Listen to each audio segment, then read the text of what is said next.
Hi guys, welcome back to the channel, and as you can see in the title, the Ultimate Basher is going to get some love.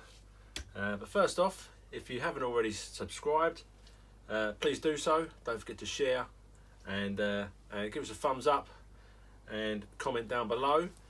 Now, this is what I call my Ultimate Basher. I've done a previous video on it, and so far it's been phenomenal.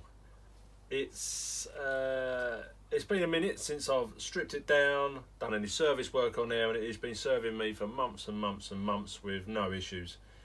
My recent video, the speed run, I gave this a couple of runs up and down, and the grub screw on the input cup came loose and I lost drive to the front. So I thought, right, let's do it properly, take the front off, and doing so I managed to round one of the heads off on the lower hinge pin rear holder from Custom RC. So I couldn't get it out. I tried several different ways. I've tried drilling it and all sorts, and that was a couple of days ago. That was on Monday. It's now Wednesday. So yeah, I hit Lee up at Custom RC, and boom, he sent me out another one. So that was on Monday, and Wednesday it's already arrived. So big shout, thank you to Lee at Custom RC Upgrades.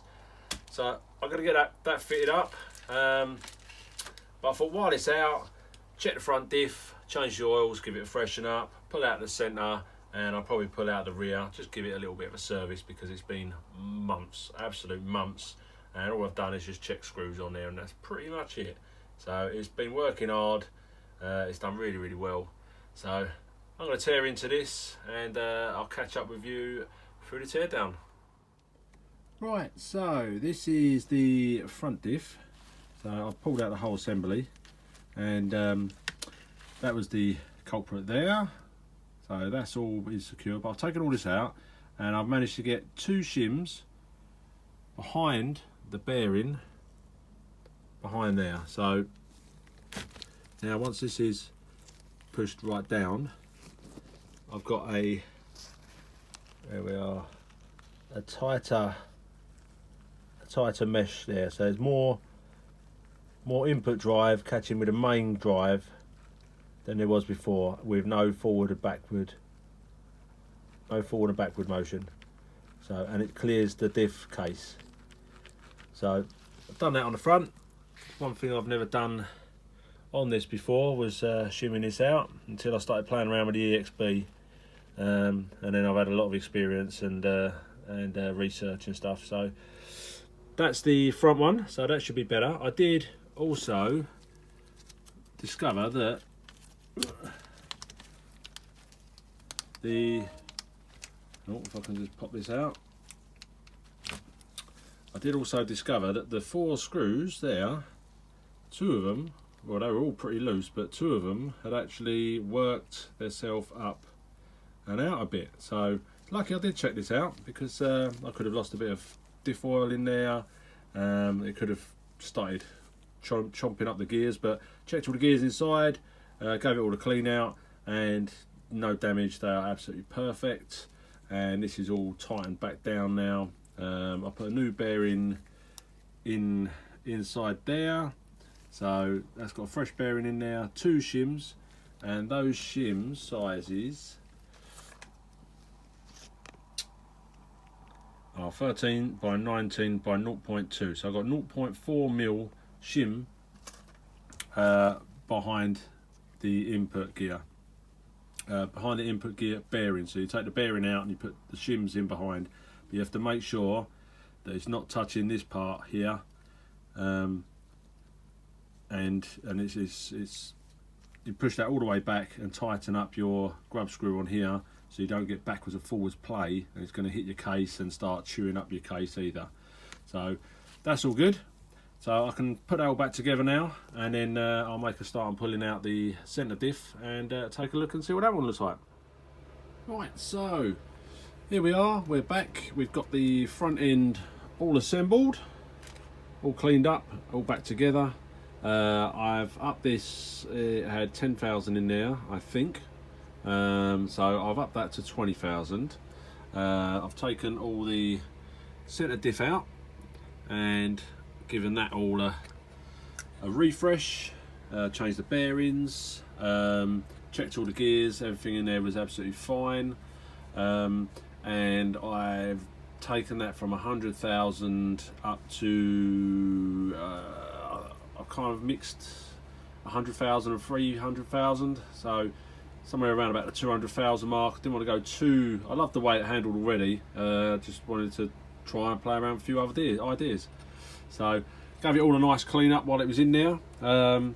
I thought that this was on a 17 tooth pinion, and on closer inspection, before I had these fans on there, I had it on 17 and it got hot. Put the fans on there, dropped it down to a 15. Thought I'd changed it back, but I haven't. So this has actually been running on a 15, and now I've put a 17 on there. So it'll be interesting to see what difference that makes. So now all I've got to do is I'm going to strip down, tear down the rear, just double check everything in there and give it all a clean up. The bash bar's all been had a bit of a clean up, and then get it all back together, ready for the weekend. So catch you in a minute. Right guys, so this is the rear diff for the Outcast or Notorious. I've given everything a little bit of a wipe up and a check over. I've put a couple of new bearings, got a couple of new bearings to go on there. But just want to show you what I'm doing with regards to some shimming. I like to double check the diffs and shim as needed and stuff, just to get a nice tight mesh. Touch wood, I've been pretty lucky I haven't actually busted a diff. I did the EXB one, but I took it out on its first run before doing any shim work, and then when I did come to shimming it, I'd actually damaged just very slightly 3 teeth, and then I shimmed it and it ran for months and months and months and months until it kind of started getting a bit graunchy. It was still running, but I had like 12 damaged teeth on there. They got replaced under warranty, and I shimmed it out accordingly, and it's been absolutely fine. So but this comes with in the diff already, so these two are already in there. Small one at the back, that one behind it, so that will go in there like so, and I'm going to put one of these over those, and these are a 13 by 19 by 0.2, so hopefully you can see that. And the idea is when that goes in there,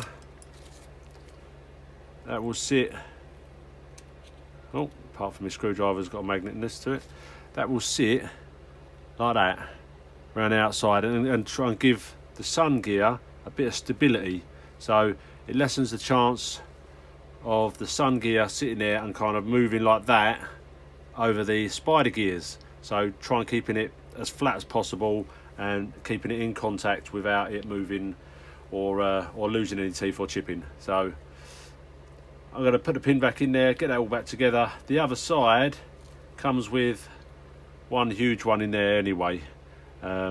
Now there wasn't a lot of play in there. I'm not trying to get this one too tight because it's not giving me any issues, but it's just more of a maintenance thing. So, but that one's there is going to be more of a stability shim rather than bringing it in closer shim. All right, so I'm going to get this assembled, and I'll see you in a minute.